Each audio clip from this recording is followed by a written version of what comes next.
Hello again, lockpicking Paul here, and tonight I'm not going to pick anything, I'm going to back shim it, and I'm making the case that snapped Euros are better than padlocks for learning how to pick.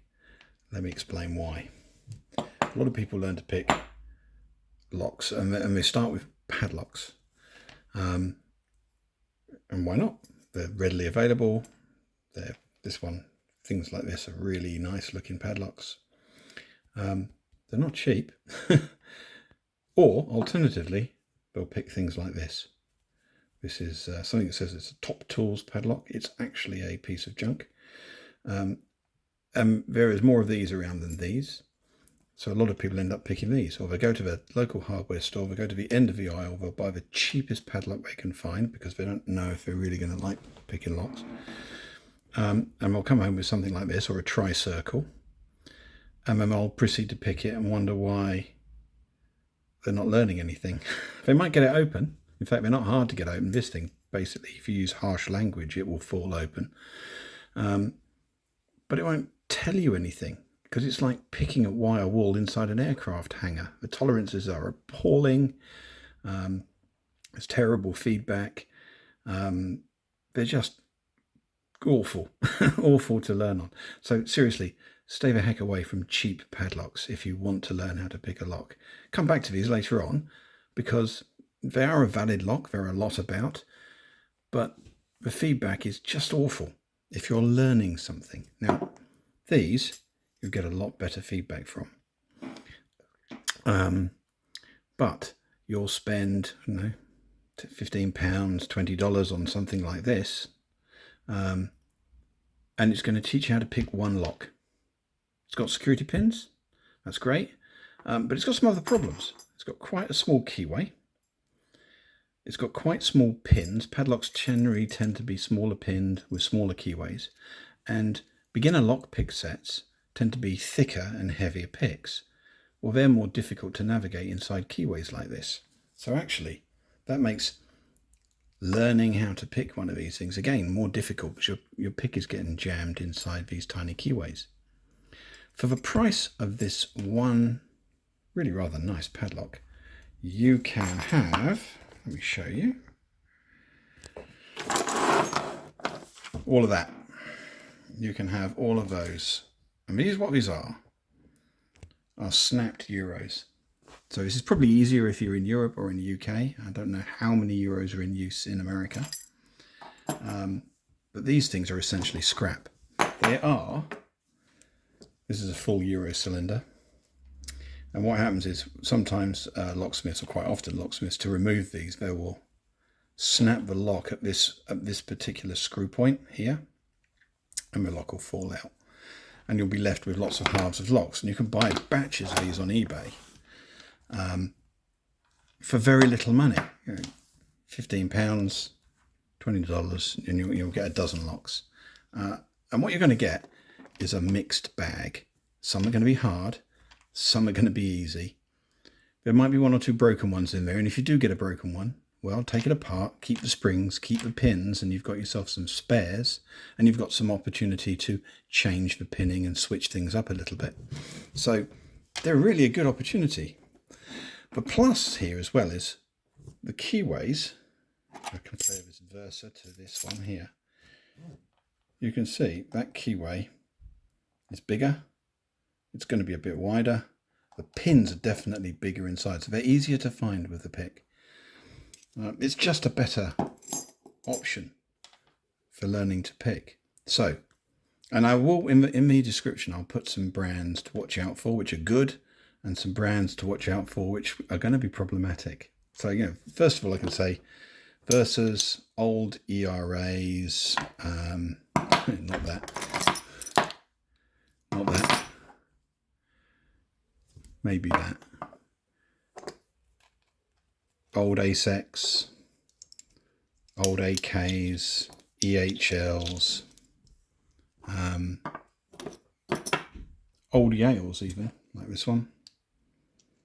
They're all pretty good to learn on. They're not particularly hard, although for a beginner they will definitely challenge you. They do have security pins. There'll be a mixture of security pins here, but mostly they'll be spools. And of all of the security pins, spools are probably the easiest to pick. With really old Yales, you'll get mushroom pins, but they behave like spools anyway, so don't sweat that. If you read one of those, I think it's the old MIT lockpick manual, goes on about mushroom pins being super, super, super difficult. They're not, they're just spools by any other name. Now, some brands to watch out for. Any Yale with the R on it, or with the Kitemark logo, they're going to have serrated pins. They're probably going to have core counter milling. They're actually a real pain to pick. I really struggle with these early on. Now they're not so difficult, but if that's the first lock you pick, you're not going to get anywhere with it, and it's just going to dishearten you. So you've got to get the right make. Anything with Ruko on it, or anything with Assa on it, they're equally going to be difficult. And definitely anything with GeGe. That's just that. GeGe's even now caused me so much pain. Corbins, they kind of sit in the middle. These are German locks. The tolerances in them are superb, but the pinning isn't difficult. They don't have counter milling. They've got the odd spool, but the tolerances are so good. I certainly struggled with these for a long time. Very, very light tension, very, very shallow picking is the trick to these things, and go slowly and try and be precise. So when you get your batch of locks, it's going to be a mixed bag. Oh, here's one I missed. Winkhaus. Yeah. That'll cause pain. It'll be a mixed bag.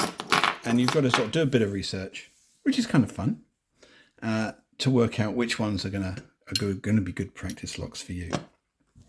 So, one of the things you can do is, if you don't have keys, if you've got keys, you can take these apart easily. You just pop the circlip off the back, put a shim in, stick a follower in there, and you can slide the core out if you've got a key. If you don't have a key, you've either got to pick it open, or you can do something called back shimming. Now, one of the first things you need to do when you're learning to do locksport, pick locks, is buy yourself some shims. And a shim is one of these things, if I can actually pick it up. All right, here we go. This is a shim. It's like a piece of foil, thin steel. And they'll do two things. One, they'll let you take locks apart.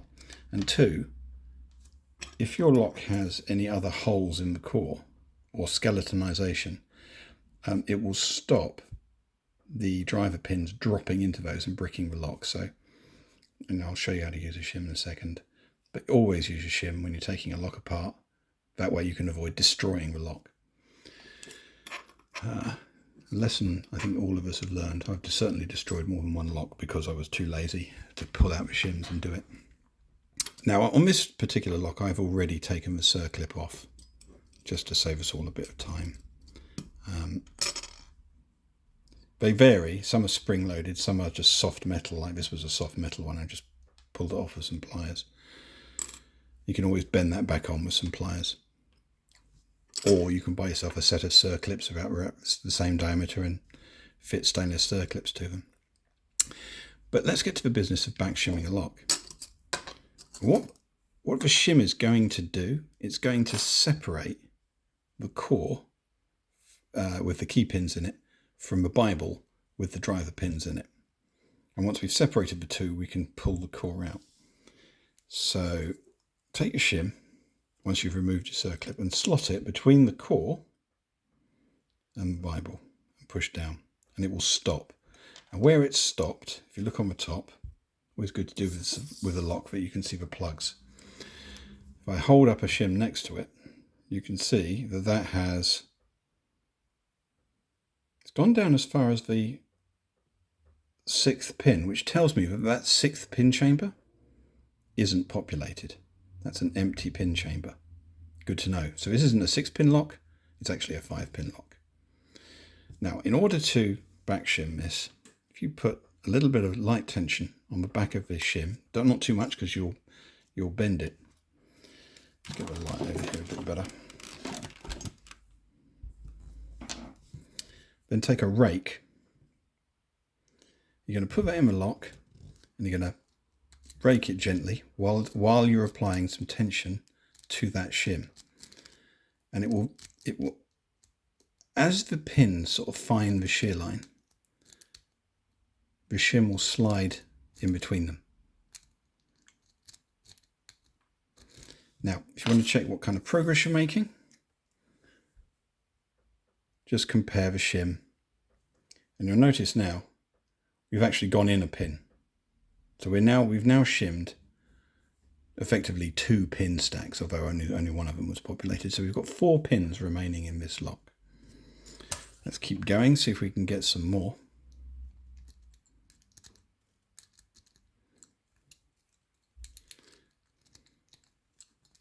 Now, as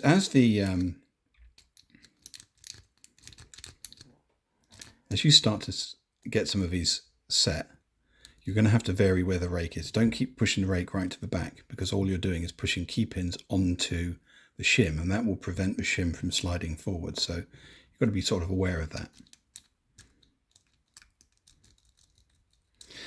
Now that's gone in quite a ways. Let's have a look. We're down to 2 pins now. Just the front 2 pins haven't been shimmed. Now I could keep going with the rake and push this all the way in. I'm not going to do that. What I'm going to do is actually going to pick the front 2 pins. The reason for that is sometimes you just can't get the shim in all the way. But now what you've got is effectively a 2-pin lock. Bingo. All right, that's useful. So it's a lot easier to pick a 2-pin lock than it is a 5 or a 6-pin lock. So what we'll do is you can just put the Euro in your hand, take a hook, and just pick those first 2 pins.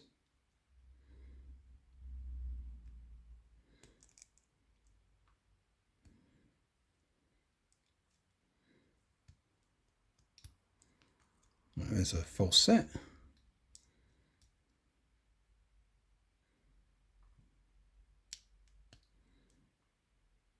Okay, so one of those 2 pins there is a fairly deep spool actually.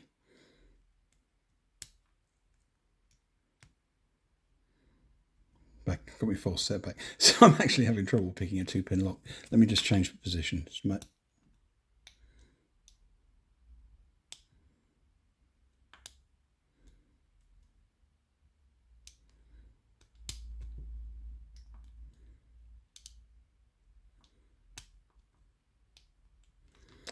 All right, maybe I've moved that. Reset, try again. That's what happens when you're doing something on the video. The demo gods intervene and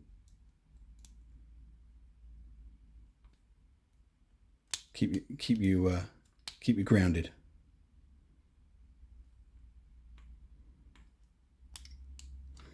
Right, I mean, look at that false set on there.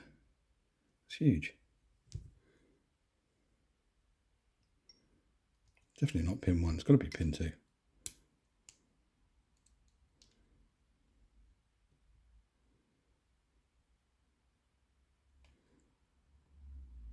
You know what? I think that's the reason that's not working is I'm not using a deep enough hook. That's what I'm doing wrong.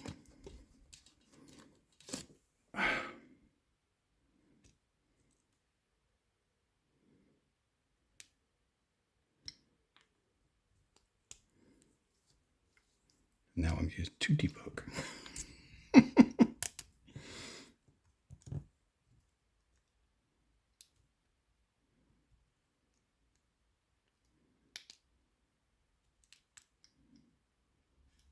There you go.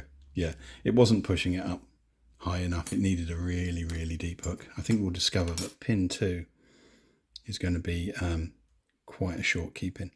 Right, now this is the important bit. If you've already taken that circlip off, be really careful not to push this out yet. Otherwise you'll have pins everywhere. It's picked. if you look at the front of a lock, the key pins are all now where my sort of fingernail is. Push the shim all the way in, as far as it will go. Now, is that getting all 6 pins? It's not. Why is it not going in any further? It must be caught on a lip there, which is why it won't go any further than that pin. Right, okay. Bit of a gamble. We'll see how we do. Take your follower. And I do recommend getting some followers. You could do this with batteries or a rolled up business card. And I originally did that when I was first gutting locks. But that's not a great way to do things. Right. And just push with the back of that.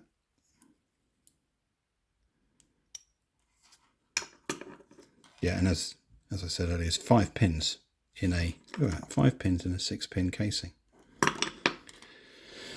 Let's dump these out.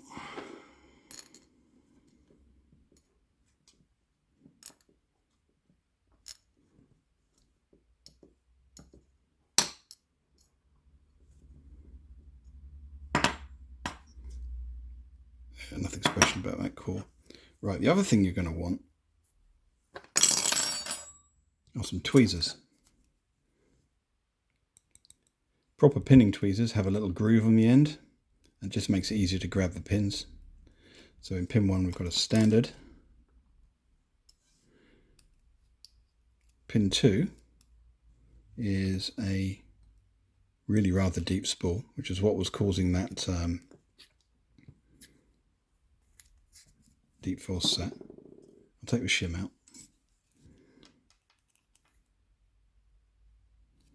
Pin 3 is a standard. Pin 4 is another really deep spool. And pin 5 is a standard. So nothing too special in here. And it's not a hard lot to pick. It's certainly not as hard as I made it look.